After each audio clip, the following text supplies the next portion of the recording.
Good evening, everyone, to folks here in Boston. It's just past 10 p.m. and for Kirby, it's 9 p.m. Central Time.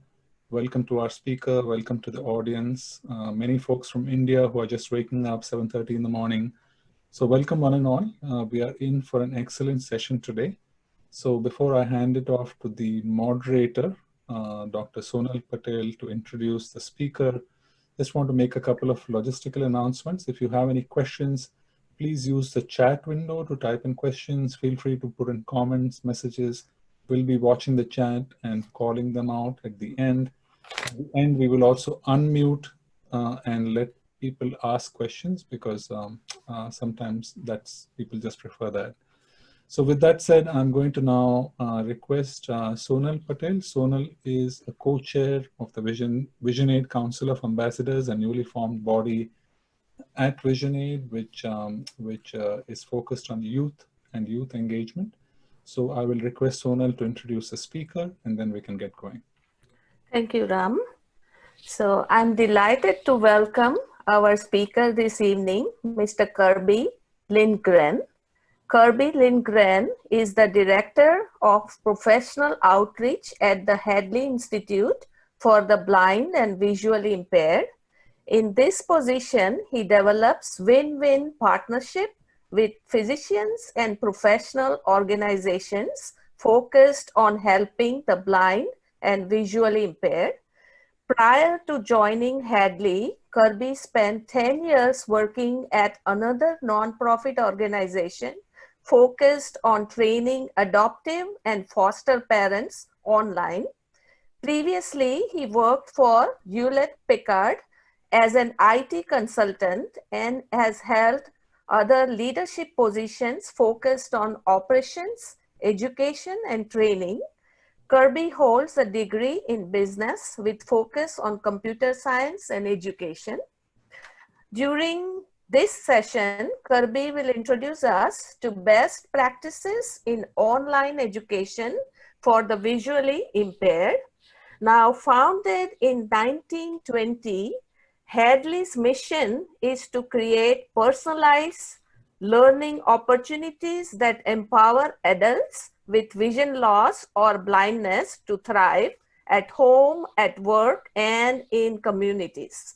In today's presentation, Kirby will discuss data on the evolving technology environment, review research Hadley has done over the past 2 years, and outline best practices in online education and give a brief demo of Hadley's newly developed website with creative accessibility features and exciting new content. Welcome, Kirby. The stage is yours now. Thank you for the introduction, Sonal. I also want to thank Ram and the people at VisionAid for the great work you do to enable, educate, and empower the visually impaired. Today, I would like to start by discussing the rapidly evolving technology that we see throughout the world and how it might impact us in the future. Then I'll do a quick review of Hadley and discuss the research we have been doing over the past 2 years. I will then outline some best practices in online education based on our research and show you how we are incorporating that into the way we developed our brand new website and also the content that we are creating. Lastly, I'll give you a quick demo of our new website and I can answer any questions that you may have. The Pew Research Center is a nonpartisan fact tank that informs the public about issues, attitudes, and trends shaping the world. It conducts public opinion polling, demographic research, media content analysis, and other empirical social science research. This first bullet point summarizes a survey Pew Research does each year in 34 countries around the world. Each year, people access the internet and ownership of smartphone devices increases. When you drill down into the data, it shows that younger people are more connected to the internet than older people. The data also shows that people with higher education levels are more connected than their less educated counterparts. Finally, people with income higher than the national median are more likely to report using the internet than those with lower incomes. And those in wealthier countries tend to report owning a smartphone in higher shares than those in less wealthier nations. Moving on, the 5th generation of cellular wireless technology, or 5G, really represents a sweeping change with greater speeds, lower latency, and importantly, the ability to connect massive numbers of sensors and smart devices within a network. Here in the United States, we started 5G rollout in 2019, and by the end of 2020, about 1/2 of the US will have access to 5Gs. Many countries are far ahead of us, and some, like India, have already started testing 6G networks and even some 7G mobile phones. Prior to 5G, one of the main problems with wireless technology was that when you connect too many devices to the network, it really slowed everything down. During the past 3 months during this COVID-19 pandemic, we here in the US really experienced lots of issues with our current network infrastructure. And that probably makes sense with more and more people and devices connecting to the internet throughout the day to accomplish what they used to do in person. The completion of the 5G rollout should alleviate most of those issues for us. The Internet of Things, or IoT, is a system of interrelated computing devices, mechanical and digital machines provided with unique identifiers called UIDs for short, and the ability to transfer data over network without requiring human-to-human or human-to-computer interaction.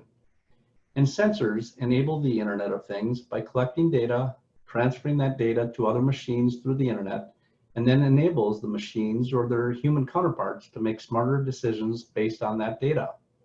A few sectors of growth in this area are: number one, consumers, with sensors and embedded clothing and jewelry starting to become available on the market now. In the medical field, where patients may leave the hospital and go home with portable devices that monitor their health and send the data back to their doctors for review. 3, large industrial companies are already using sensors in manufacturing, robotics, warehousing, and other areas. And transportation and self-driving vehicles is another area of rapid growth. Artificial intelligence, or AI, is a broad discipline of creating intelligent machines. As a subset of AI, machine learning, or ML, refers to systems that can learn from experience. And I'll discuss later some adaptive machine learning that is built into our new online platform. As a subset of machine learning, deep learning, or DL, refers to systems that learn from experience on larger data sets. For example, the systems that gather data from the sensors connected to the Internet of Things and makes decisions based on those larger data sets. Facial recognition software used by intelligence agencies in many countries are an example of this. Then we have automated speech recognition, or ASR, which refers to the use of computer hardware and software-based techniques to identify and process the human voice. Companies like Google, Amazon, Microsoft, and IBM have spent millions in resources in the past few years making ASR more reliable on their hardware devices and in their software applications. Natural language processing, or NLP, refers to systems that can understand language. Examples of NLP would be Siri, Alexa, or Google Assistant, giving people the ability to talk to their electronic devices, maybe a phone, or maybe a speaker, or maybe some other electronic device, and have it understand your request and provide relevant information back to you. When I just said Google Assistant there, my phone said it didn't understand my request. Now, there are a lot of downsides to this rapidly changing technology. There are privacy concerns for individuals that governments throughout the world are trying to figure out and regulate right now. And IT companies everywhere are working to make this technology more secure and safe, to reduce the privacy concerns, as well as to reduce the negative impacts of cyber criminals who use this technology to commit malicious activities on digital systems or networks with the intention of stealing sensitive company information or personal data to generate a profit. But even with these downsides, most experts and futurists believe that the overall benefits will far outweigh the negative impacts. So, what are the future impacts for the blind and visually impaired? Well, first of all, self-driving vehicles and other emerging accessibility technology will most likely positively impact their independence. Another impact will be the rapid growth and usage of informal, non-traditional education. We have already seen the beginning of this shift in the market based on people's increasing connectivity to the internet, and this will continue to grow in the foreseeable future.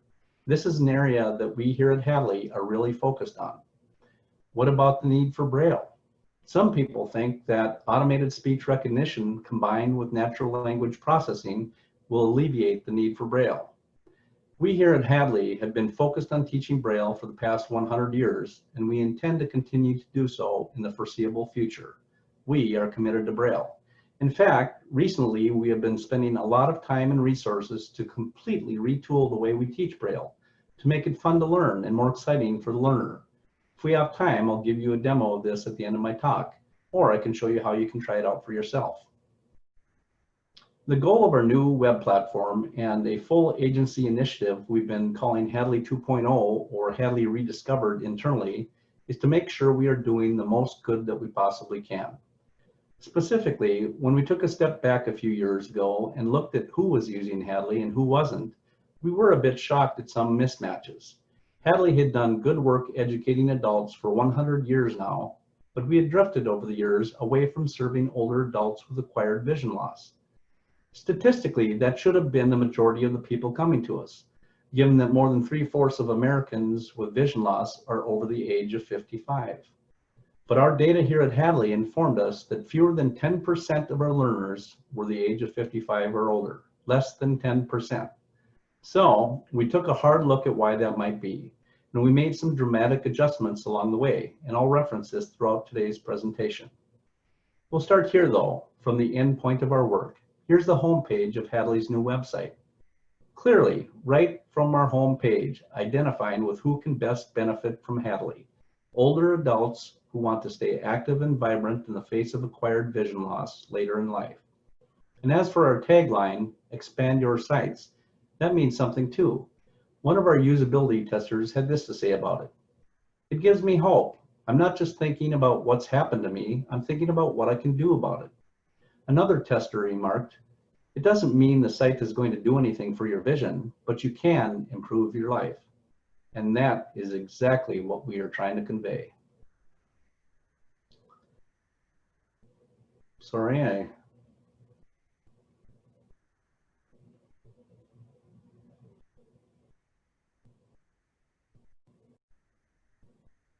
And this idea that you can still improve your life is central to the story of Hadley and to William Hadley, our founder.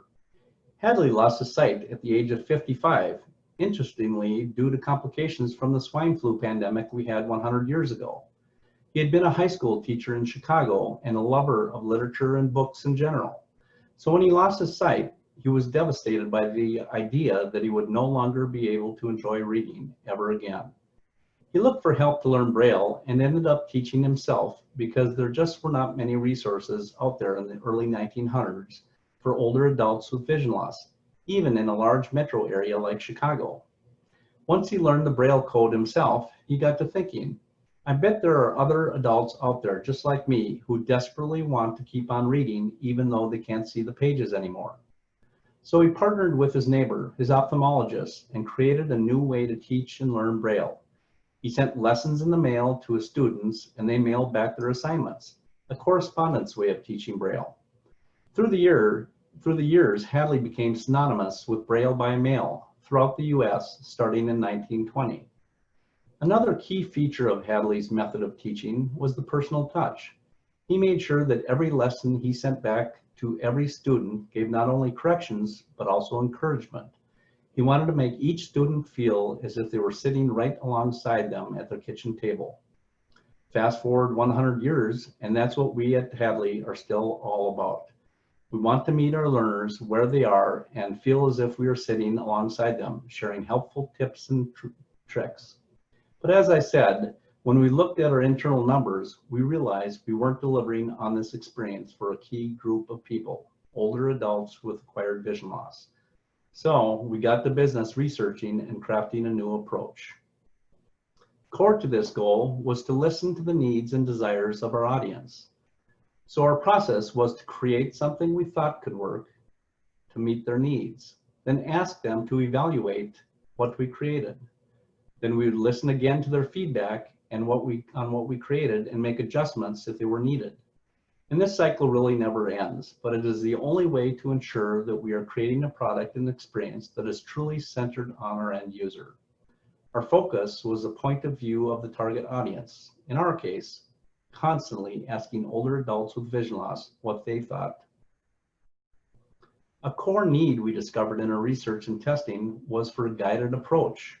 Many older adults, even those who felt comfortable online prior to experiencing vision loss, struggled with busy websites, pop-ups, and complicated navigation options. We wanted to offer an approach that guided them along the way throughout our website, to make it easy for people to do what you want them to do and to learn what they desire. Right from the homepage, the call to action is to get started. And in testing, as you probably can guess, almost everyone did just that. The next step along the path from our homepage is a chance to select the font size and contrast. Now, lots of sites will have accessibility features built in. A lot of them like the little AAA in the upper right-hand corner of accessible websites. And we tried that too. That's where we started. But what we found was that most people didn't notice that feature, so they didn't even take advantage of it. Others were aware of the feature, but just didn't want to mess around with it because they were uncomfortable doing so. But when we showed them how useful it is to do, enlarge the font and pick a color contrast that suits them, it was like magic. And of course, there's a script for screen reader users here to just skip through this part if they'd like. After making the site work a bit better for them visually, we then lead them to what we're all about, our learning content divided into categories. We wanted to help guide them to get to what they were looking for as easy and quickly as possible. Scrolling was not intuitive for many of the testers, so we tried to minimize that need. Long lists and lots of different options was overwhelming too. So we start at a high level here. What would you like to learn today? What we realized was more was not better when it came to the amount of words on a page. So when describing a piece of content, we stuck to the basics. No walls of words. You'll notice a minimalistic approach on our new site. We've tried to make every word count. We also made sure that our headings were clear and anchored on the page. After giving a 1-minute sample of any piece of learning content we have to offer, we ask users to sign up. That way, we can make sure to save their font and contrast preferences and note their progress every time they log on. It allows for a more personalized approach, knowing you can speak with someone using their first name. It also helps us report back to our funders, which means we can keep Hadley free. And free, as you all know, is a really big deal. The sign up is short though, only 4 questions and you're in. Once you've signed up, you have full access to everything Hadley has to offer free of charge. This is what your homepage looks like after you sign in. That is, if your name is Mark. You'll see that the Hadley way, a personalized approach, is used throughout the platform. In testing, those little touches were noticed and really appreciated by the testers. Testers also appreciated that the system remembered where they were in the middle, what they were in the middle of last time they were on our site, and allowed them to resume right where they left off. Now it comes to the content itself, our learning objects. The approach we took here was to research and fully understand and implement the best practices in teaching adult voluntary learners. We started by reviewing the current published research in adult learning. We also asked current and past Hadley learners to help us figure out what worked best. And 1,500 people raised their hands and said they would help. Some blind, some with low vision, and others that are professionals in the field. We did lots and lots of surveys and group panels, and we worked directly with dozens of low vision support groups during our research. We really learned 3 main outcomes on best practices in online education from the research. Number 1, shorter is better. Hadley's traditional courses could take learners months or even years to complete, and many learners dropped out before completing the course. The research shows us that many Fortune 500 companies have started using shorter micro-learning modules and short educational clips within their organizations. Companies like Microsoft, Amazon, Google, and many more. The research also told us that to be effective, micro-learning must include 3 things. 1, provide adequate practice to improve understanding. 2, to supply feedback to correct misunderstandings. And 3, contain learning checks along the way to check for specific learning outcomes. So what we decided to do was break everything into smaller 5 to 10 minute micro learning modules. Then for larger topics, we arranged them into a series of smaller modules as well as many smaller audio and video clips. Second thing was that we needed more choices and fewer rules. We used to have lots and lots of rules. Only some kinds of learners could take certain types of courses, and you couldn't repeat any course that you'd already taken. What we decided to do on our new platform is allow ready access to anyone interested and let you repeat and refresh as often as you wish. We even let you jump around within the content areas so you can focus on what is important to you whenever you want. Online learning, on demand, delivered in short micro-learning modules. And lastly, we needed to have a conversational, friendly tone of voice. When we looked at our courses, we realized that the language used felt too schoolish for adult voluntary learners. Many learners told us that they felt like we were talking down to them, and they didn't appreciate it. One learner said that it felt like a nun was going to jump out of the text wielding a ruler. What we decided instead is to sound like a conversation at the kitchen table. So we used this best practice learning to guide us in creating some prototype learning objects and web pages, and circled back with the audience to show and ask and change. When we didn't like what we heard, we adjusted what we had and went back to them. It's really essential that we get this right. This is an example of learning content we are calling workshops. Our workshops typically take learners 5 to 10 minutes to get through. Each workshop is concise and targeted in its instruction. We are offering practical, immediately actionable help for everyday life. We use a friendly conversational tone of voice and always speak as if we were sitting right alongside our learner at the kitchen table. Each workshop belongs to a series within a topic category. This one, Disaster Kits, belongs to a series called Safety Basics and is found in the category Daily Living. One thing you'll notice along the way, really all over the new platform, is that we always ask for feedback. We want to know if we are getting things right, and we want to know how to improve it if we aren't. Continuing on this personal touch goal, on each workshop page, you'll notice pictures and names of the learning experts that support that specific content. When you call the number listed, you'll connect directly with those experts, not just our name number at Hadley. The same goes with the email listed there. It will be answered by one of the experts from that content area. Decreasing those barriers to contact experts was important to us because it was important to our learners. And in testing, it really made a positive impact. When heading back to the home page, after checking out any of our workshops, you'll find yourself guided back to this question: what would you like to learn now? We want to continue to guide you to what you're looking for as easy and quickly as possible. Because strolling was not intuitive, relying on lots of menus on the sides or the bottom of pages just didn't work. So instead, we lead you back to our topic areas. And what you'll find behind each of these areas is a wide range of targeted content that we heard from our learners that they were most interested in. When it came to technology, there was strong desire to learn more. This was true whether the learner was what you may call tech shy, maybe someone who received an iPhone from a son or daughter but were afraid to take it out of the box, all the way to someone who is very tech savvy and wants to stay on the cutting edge. Learners just are really interested in learning more about how tech tools might be helpful for them. Learning modules on iPhones, iPads, Android devices, Microsoft and Windows help, and even how to get the most out of your Bards app. You'll find it all under our tech banner. And we expect this content to be growing all the time. There's also a lot of help for everyday challenges. We heard loud and clear in our testing that many individuals really struggle with daily living skills. Content in this category is under the banner of daily living. Of course, we couldn't forget about the topic that started Hadley to begin with, Braille. You'll find easy access to signing up for Braille learning as well. We're in the process of reimagining our tactile Braille series, but have some exciting news on a new approach of learning Braille by sight. And this has been one of our most popular courses in the past.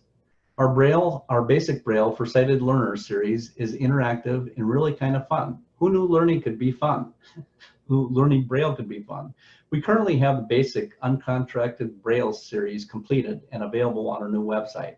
And we're busy developing and testing our contracted Braille series, which should be available soon. I'm hoping by the end of this month or early next month. Another thing you'll find throughout our new site is an area we are really excited about building out further, and that's community and connection. Whether it's connecting to our support services department or to our learning experts, or joining in one of the many discussion groups, we want to make sure learners never feel alone. During testing, learners just wanted to talk to others that understood what they were going through and how they felt. And speaking of connection and community, here's a list of 10 monthly discussion groups. They're open to anyone, they're free of charge, and we are constantly surveying folks to find out, to make sure the information that we have stays relevant and find out what other topics they want to hear from about. And here's a look at our support services team too. They not only answer the main phone line and the general email box, but they are also available via online chat. And this is new for Hadley. This is a team that will send out the training content as well in the form of Braille, large print, or audio in the form of digital talking books, USB drives, or CDs, whatever the preference is. And speaking of chat, we've developed a fully accessible format for instant online chat. It's available 8 a.m. to 6 p.m. Chicago time, Monday through Friday. Then the chat feature turns into an e-message after hours. In testing, our users were delighted by how well it worked. Typically, they avoided chat features on websites because the text was too tiny and hard to follow. Our chat feature adjusts to the font size and contrast that the learner has chosen, and it works really well during testing. It's all there behind the help button on every page of our new website. And while we're really excited about the new website, it's important to note that we have not forgotten that many of our learners are offline too. For them, we will continue to have large print, audio, and Braille content. We are sending out binders that we call the Hadley Learning Library, which is a 3-ring binder that you can see on the page, to keep workshop content organized and convenient for offline learners. And that's it for the main presentation, and I will get ready to give you a quick demo. Sunal, do we have any questions in the queue while I set up the demo?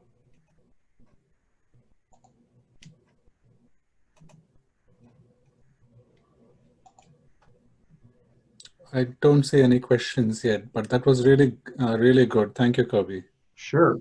Can you see the website now? Yes. Okay, hold on one sec because I need to share the audio as well.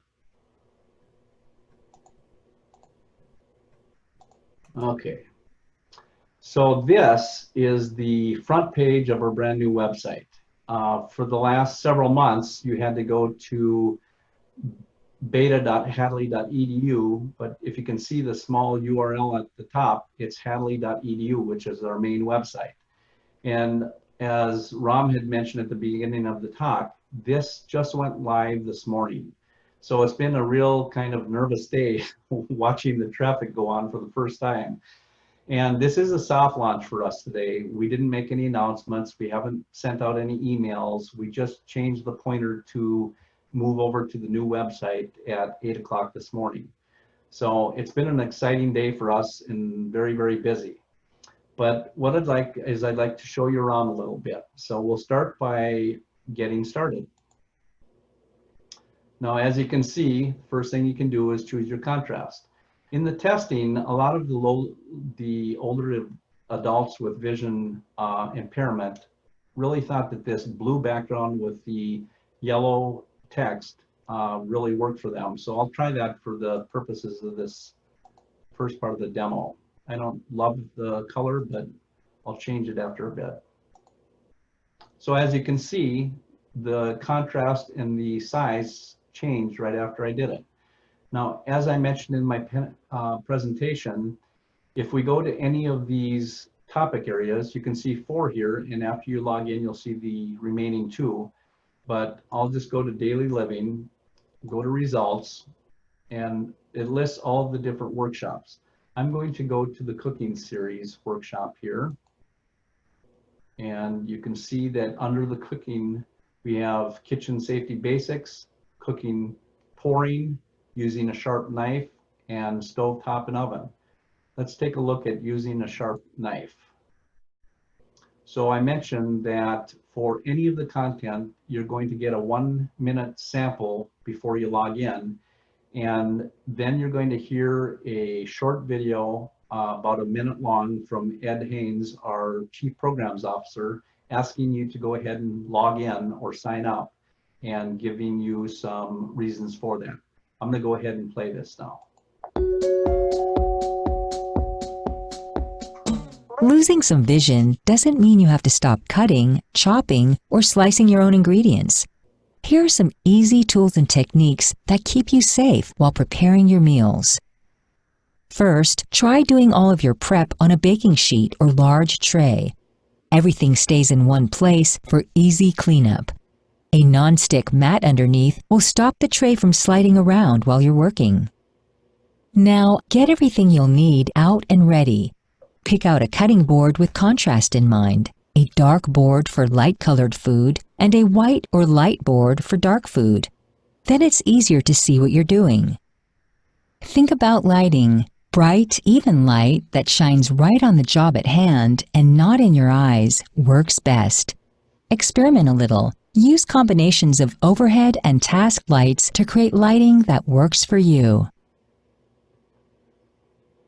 Now that you've had a chance to learn a bit with us, we'd like to learn more about you. Your name, email address, how you heard about Hadley, and your relationship to vision loss. Learning more will give us a better understanding of how to personalize Hadley just for you. And don't worry, everything you share with us online will be kept safe and secure. Of course, if you'd prefer to talk through these questions, we're just a phone call away at 800-323-4238. Taking these few steps saves your preferences so you can continue right where you left off and track your progress every time you log on. Plus, it connects you to the Hadley community and helps sustain our funding to keep Hadley free of charge. And last but not least, it gives you direct access to experts like me. Now, where were we? So as I mentioned, it goes right back to the sign up page, and you can go answer the 4 questions to sign up for the first time, and then it'll remember you. Or you can do a quick click, which is how I did it. I just clicked it and tied it to my Facebook account. So I just clicked the Facebook, and now we're back right where we were to the video. But instead of just a 1-minute video, you can see that we have access to all 3 minutes and 31 seconds. And I'll jump ahead here. We're not going to watch the whole thing. You guys can do that whenever you want. But I'll jump ahead here and just show you that we do have access to the whole video. Now, underneath that video, we have a couple buttons here. We have transcripts that are available to anybody that would like them. And we have a resources button here that if you click, you can see that we have all kinds of live links that takes you to products and things that we used within the content area. In this case, that has some sharp knives and cutting boards and things that they were using with the sharp knives. So if you click on any of these, it'll take you right to that website. And you can see that this Clever Cutter 2-in-1 knife is out of stock over at Walmart. So that's not going to work for us. So let's go down to this cutting board. And here's a Maxi-Aids cutting board, but oh, $64.93, that's too expensive for my taste. So let's go back. Here's a Slice X kitchen cutting board for vegetables, $16.99. So that looks good to me. So maybe I will go ahead and order one, but not really.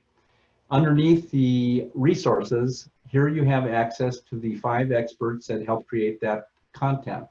And if you call this number, as I mentioned, it round robins to these 5 people's cell phones, and one of them will pick up.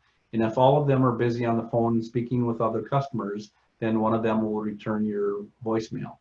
If you click on this email, it also goes into a box that's being monitored by these 5 individuals. And I mentioned earlier that we have some adaptive machine learning built into our platform, and here's where it comes into play. We're offering you to explore other learning content down here.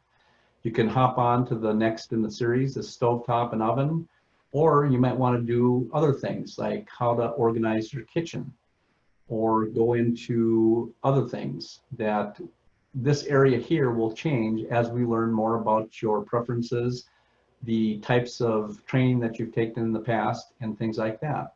It's similar to the way Amazon suggests other products when you're trying to order a product from them. And at the bottom of the page, you can have an idea for a workshop that we don't offer. We'd love to get your suggestions. And each of these buttons on our website, you can see as soon as you put your cursor over it, it changes the font so that it's easy to see. Now I'm going to go and change at the very top because I don't really like the contrast. So it's very easy to do. And you go back to white, you can hear somebody's shooting out fireworks in my neighborhood. And then I'll go back to, I'll try the medium. And then I'm going to go to learn. If I go to home, by the way, it's going to take me right back to where I left off, and it's the cooking series, so I can easily go to the next one in the series. But we already took a look at that, so I'd like to show you something in the technology. I'll click on the technology category. I'll go to results. It brings me back to the bottom of the page. And as you can see, we have things for Android. We have training for their TalkBack series. There's several different areas on iPhone and iPads, voiceover series. Let's take a look at the calls, texts, and emails for the iPhone. Now, I mentioned in the presentation that some individuals that are older are really not very tech savvy. Maybe they got an iPhone from their son or daughter, and now their grandchild is texting them and sending them voicemails, and they just don't know how to use it. So maybe we want to figure out how to use a voicemail. So let's take a look at that one. You can see that this video is 8 minutes and 33 seconds long, and I'll just play about a minute of it.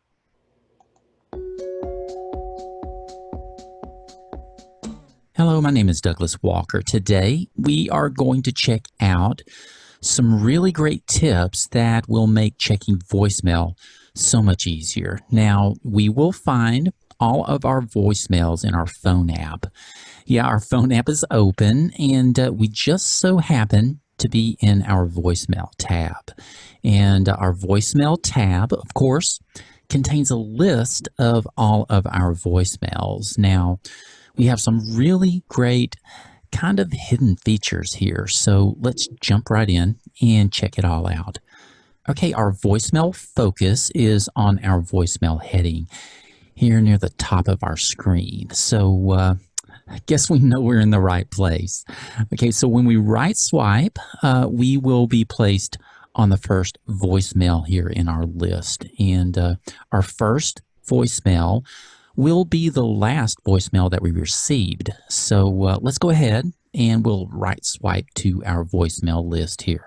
So we'll just right swipe. Hadley Institute for the Blind and Visually Impaired. Phone, May 12th, 2020. 10 seconds. Collapsed. Double tap to expand. Actions available. Okay, and here. I'll go ahead and pause it right there. And as you can see, the transcript is available for those that would like it. Now, I did mention that I'd like to show you the Braille. So I'll go ahead and hop on Braille. And Sunal, if there's any questions along the way, feel free to interrupt me and I can pause the demonstration. Here we're on the Braille category, and we have the basic Braille by sight writing series. But since we're beginners, let's not start with the writing series. We have the tactile Braille here that we've started to retool, and we're hoping to get that done sometime before the end of 2020 if everything goes as planned. And then we have the basic Braille reading. So let's take a look at that. So this series is broken up into 8 learning modules. We have A through J, K through T, U through Z, numbers, punctuation, etc. Let's start with the A through J, and I'll just walk you through maybe A, B, and C. Hadley presents Basic Braille, letters A through J. This is the Braille Cell. It has 6 dots. Letters are formed using combinations of these dots. This is A, dot 1. Select the dot for A. Well, that would be dot 1. Yes, this is the letter A. Encouragement along the way. This is B, dots 1, 2. You can see that we have hints along the way as well. In this case, we show a picture of 2 buttons on a shirt, B for buttons. Select the dots for B. Well, that would be the buttons, 1 and 2. Good. This is the letter B. This is C, dots 1, 4. The hint is 2 eyes and a smiley face. Select the dots for C. Well, that would be 1 and 4. Right. This is the letter C. Which letter is this? Well, that looks like buttons to me. Good. This is the letter B. What about this one? Well, that would be A. Right. This is the letter A. How about this? That looks like eyes. Right. This is the letter C. Which one is B? Well, that would be the buttons over here. Yes. This is the letter B. Which one is C? Well, that would be 1 and 4. Good. This is the letter C. Which word is cab? Well, we have C-A-B on the top and B-A-C on the bottom, so that would be the top. Yes. This is the word cab. Drag and drop the Braille to make the word cab. So what if we get it wrong? Let's see if we mix up the C and the B and see what happens. Try again. So it shows you what you did wrong, and you can see that the first and the third are the ones that are wrong. So I'll go ahead and try that again. Drag and drop the Braille to make the word cab. C-A-B. Interaction keeps learners engaged, and that's one of the good things for micro. Right. This is the word cab. Now, I'm not going to go through the whole thing. If I continued here, it goes on to the letter D. And another feature here is you can see on the left side here, we have the menu. Some people really like to see the organization of the course as they move through it, so they can see what's next, see where they are in the system, in the series, and know where they are. And I'll show you that on this one, we also have a resources here. We have handouts, PDF handouts. Here's a hints. And that basically shows you the different Braille hints that are built into the system. We have the Braille alphabet PDF, and that's kind of a cheat sheet that you can print out and have right next to you while you're learning Braille for the first time. And then there's some website fun, flashcard fun that we built, and some more reading practice. So I'll show you the flashcards here, since it looks like we still have a little time. And this is similar to if you just had flashcards when you're learning math or anything else in elementary school. You go ahead and flip them over. So I'll go ahead and start. Select the card to flip it. So that looks like an E to me, so I'll go ahead and click it to flip it. E.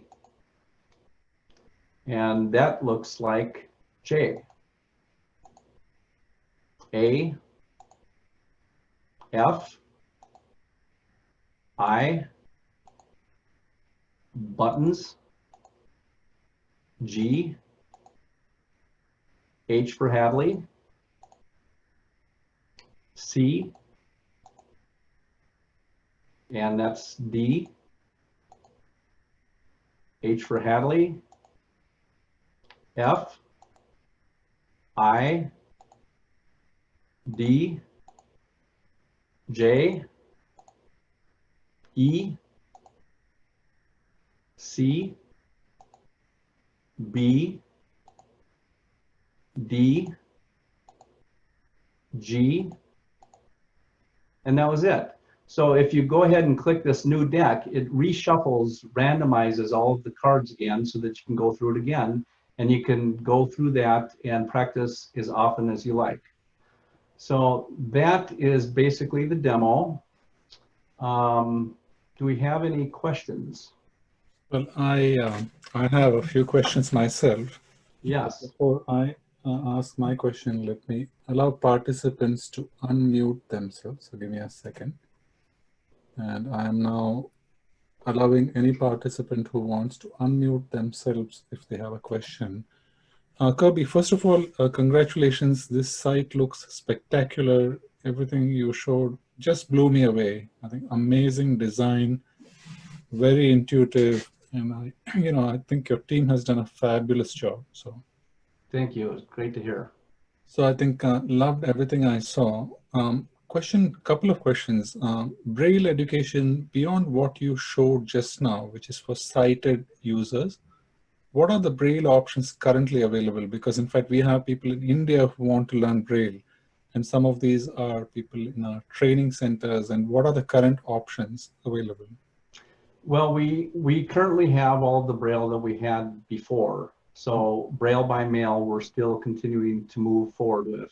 Mm-hmm. But this retooling of the basic Braille series was the first one that we had done in the series. Mm-hmm. Now, in the last 2-3 months, we've been working on the contracted Braille series as well, which goes a little bit farther than the basic Braille system in the uncontracted. And that's basically grade level 2 for the contracted Braille. And we're almost complete with that. I'm guessing that we'll be done by the end of the month, but cross your fingers, it could be next month as well. Then the tactile Braille piece, we barely started it. We just got to refigure and develop how we're going to retool that to make it more exciting. And, we're not sure how that's going to go yet, but we're hoping to have that done before the end of the year. So how long does it take a typical learner to complete all 3 modules? Do they have to go in sequence? They don't have to go in sequence. You may have, like my mother-in-law just moved into an independent living place, and on the elevator they have all of the Braille pieces and on all of the doors for the apartments. So she was thinking that maybe she'll learn some Braille so that she can, find out what elevator button to push when she's going up to her room after she continues to lose her sight and has trouble seeing.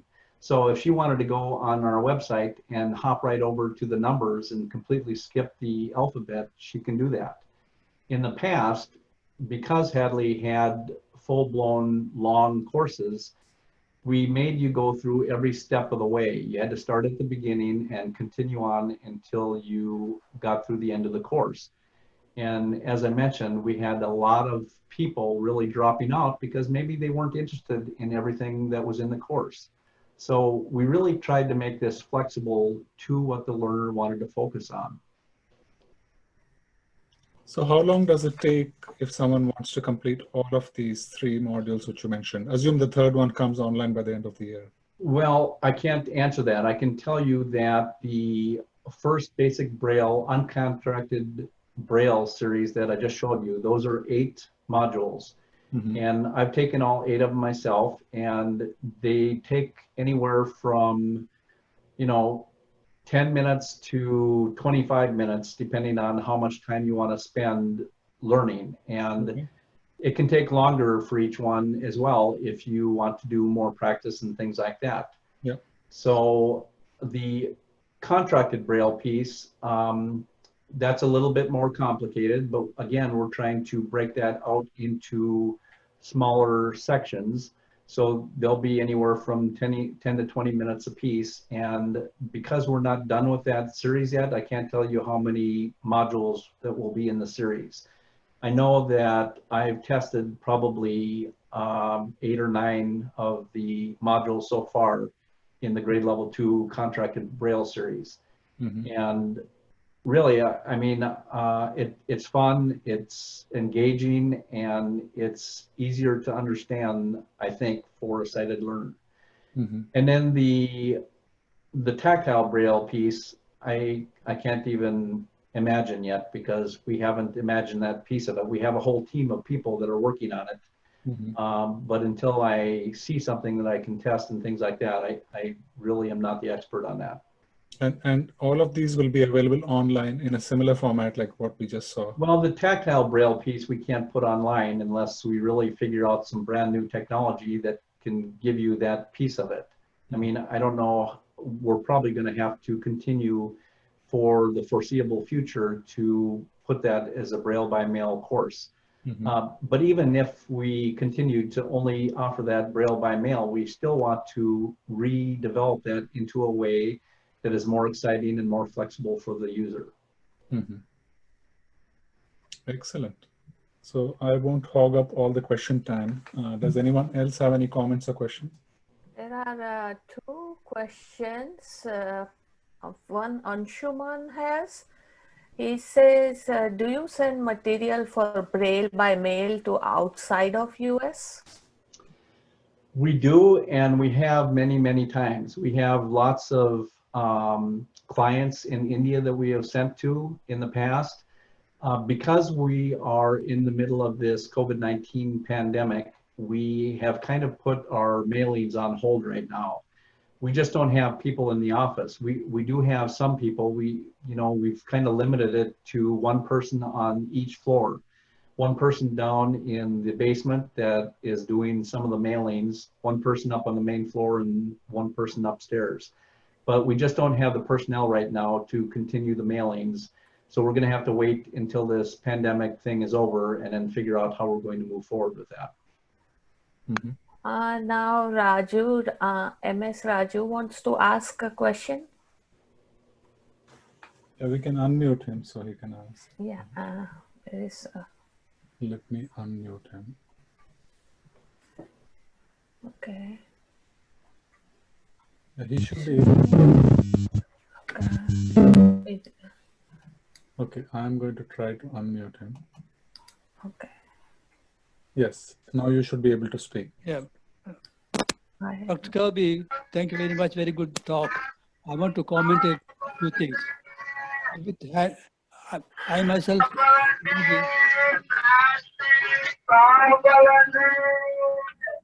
some interruption coming. I think there's some background noise. Not from me. Somewhere else. It looks like a Delhi. Hold it, doesn't matter. Once again, I'm MS Raju. I got two qualifications. One is I was making the programs for Indian education, plus also I'm the father of Ram. Now, I'm very delighted to see the presentation by Dr. Kirby.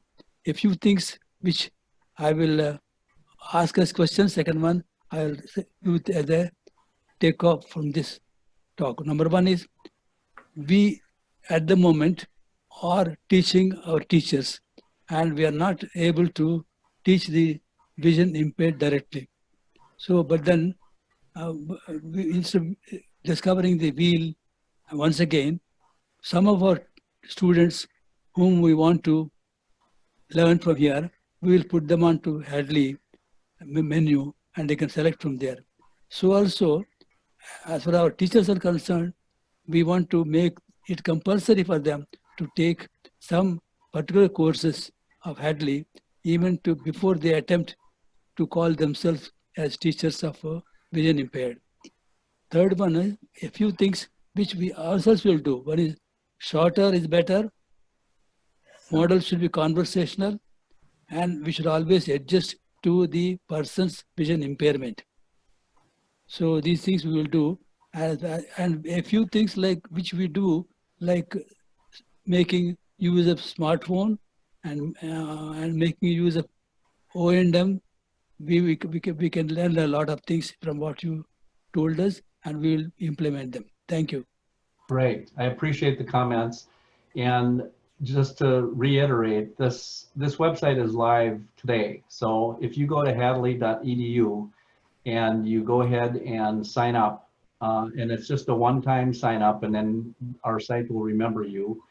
You have complete access to all of the materials that I just showed you and everything else. And we literally have hundreds and hundreds of chunks of content there in those 6 main categories. And if you want to take a look at what we have and familiarize yourself, you know, it's open to anybody that wants to take a look at it, whether they're professionals in the field that want to do follow-ups with their clients, or whether it's the end user clients themselves. So take a look at it, have fun playing around with it, and enjoy it. Thank you. Thank you very much.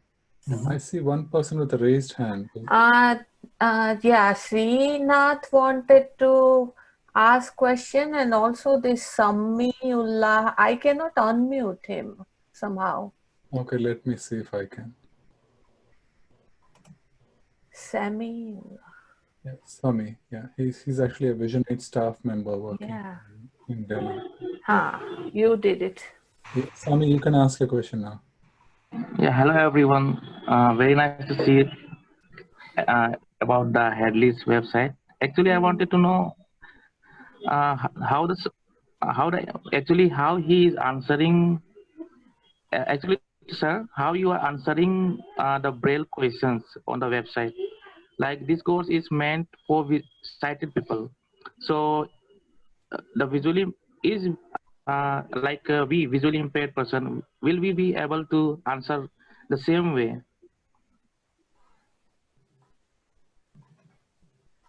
Did you understand the question? No. Can you? So the question. Sorry, like you. Yeah, I'll try to translate or relay the question, and Sami, correct me if I'm wrong. But I think the question was that the demo which you just showed assumes that the person has sight and he's trying to learn Braille. If a person is blind or vision impaired, can they take the same course? Is it accessible in some way? Well, because this course, I mean, we have courses, blind training for, Braille training for the blind, but it's different courses. We have the tactile series, and we do that Braille by mail, and we've been doing that since William Hadley started initially. So the one that I demonstrated was the Braille for sighted learners, and whether they may have low vision or they're starting to lose more and more of their sight, and before they go completely blind, they want to start learning some Braille to, you know, get a jump start on some of the education that they're going to need later. But we will continue to have Braille for the blind, people that have no sight at all, but that's not what I just showed you. It was just the course that is one of our, you know, very popular courses for sighted learners. Yeah. So Sami, the answer is that basically this course is not suitable for blind users. It's for sighted users. Okay. All right. Now Srinath wants to ask question. I unmuted you. Yeah, go ahead. Oh, he's again muted. Ram, can you unmute him? I can't. Yes, I did that, and I think again. Yeah, I think that both of us are kind of doing it at the same time. So I'm unmuting. Oh, okay. I'm not doing anything. Okay, let me try. So yeah. Okay. So go ahead. Kirby, I have a question. Like, how do you teach mathematics through online? Like, is there any way that you are trying to teach your students mathematics, like the basics of mathematics? Mathematics? Yeah. Yeah. Well, so I don't know the answer to that. In the past, we have had courses that basically cover the gamut of all of the courses that somebody would take in elementary school, in high school, including math and English and history, etc.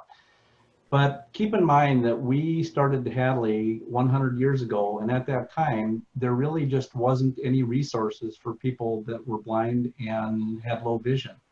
And over the past, especially the past 20 years, there really has been many, many other organizations and fully dedicated high schools for the blind and visually impaired, or education centers for professionals in the field.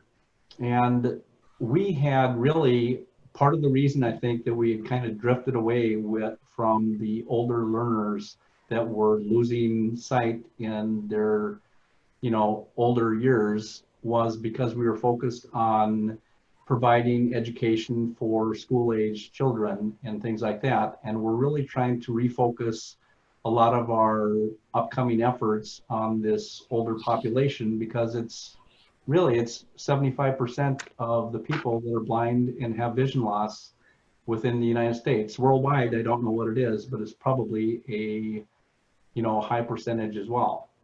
So to answer your question, I don't know the answer, what we're going to do in the future, because we're still porting over a lot of the content we have.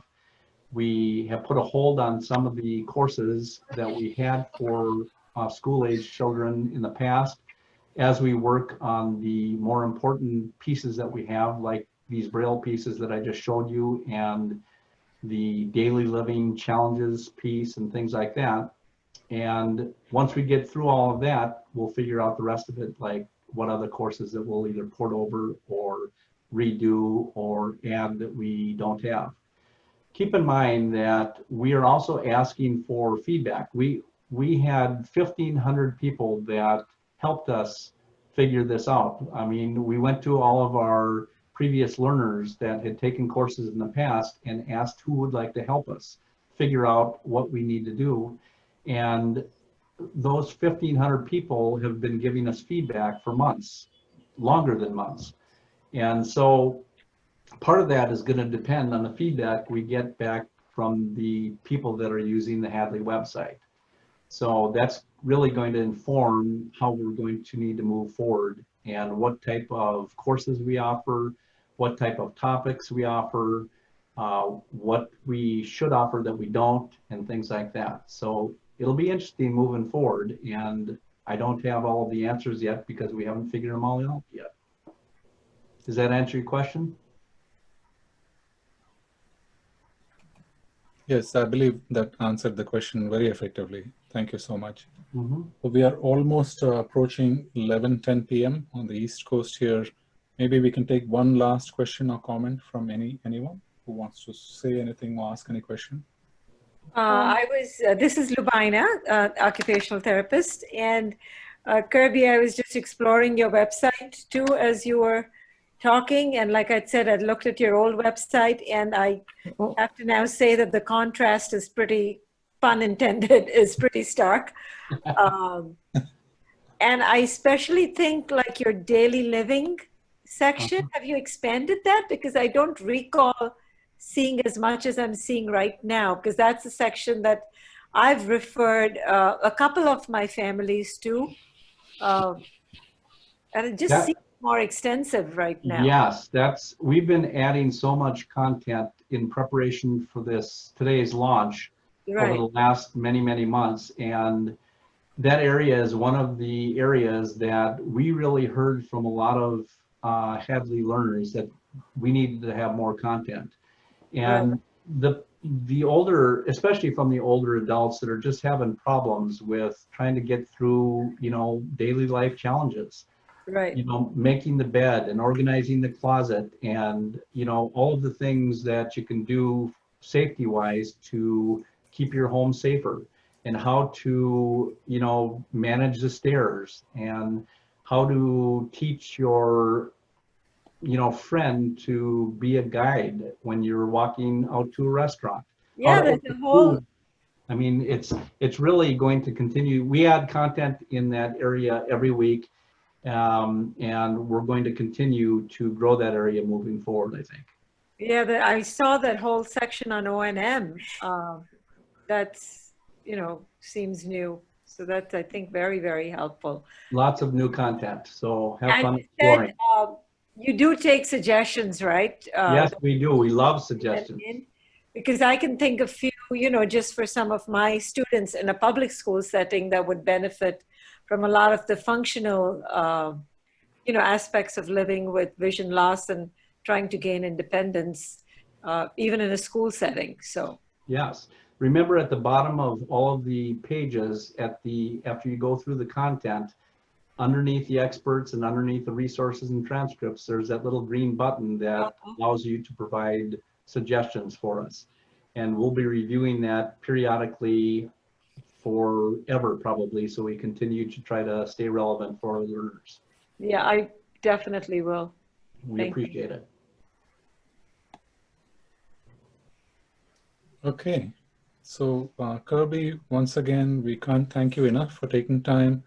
It was such a busy day. Today was your launch.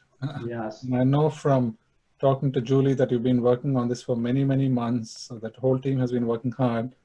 And you still took time on such a busy day to come and join us and share. And it makes us feel special because we got it hot off the presses, right from the experts. So thank you so much for coming in, sharing your experiences, best practices. I think we learned a lot. I'm going to go back and watch the recording. And, Great. And Ram, you feel special because you are special, you and the Vision Aid folks there. Just keep in mind that we're really living in an exciting time right now. With all the rapidly evolving technology advancements that are being made every day, it's really awesome to be part of an organization that is committed to not only embracing new technologies as they emerge, but has a mission to create personalized learning opportunities that empower adults with vision loss or blindness to thrive at home, at work, and in their communities. Mm-hmm. And I really, Ram, I want to thank you for the opportunity to speak with you today, and I invite you to visit us at hadley.edu. Thank you. We will do that. And Sonal, do you have Thank you. Thank you very much, Kirby. This was an amazing introduction to your institute, and right away, I can sign up, right? Yes, right now. Okay, I'm going to do it. That's before I go to bed. Right. Definitely. That is where I'm going to spend now every day at least half an hour at Hadley. Good, good, good. That's my COVID learning. All right. Well, good morning and good night. Thank you. Thank you so much. Good night. Thank you all for joining, and appreciate having all of you on the call. We will now... Oh, absolutely. Thank you so much, Kirby. Right. Fabulous school. All right. I'm signing off. Okay. Thank you. Bye-bye. Bye-bye. Thank you. Bye-bye, everyone.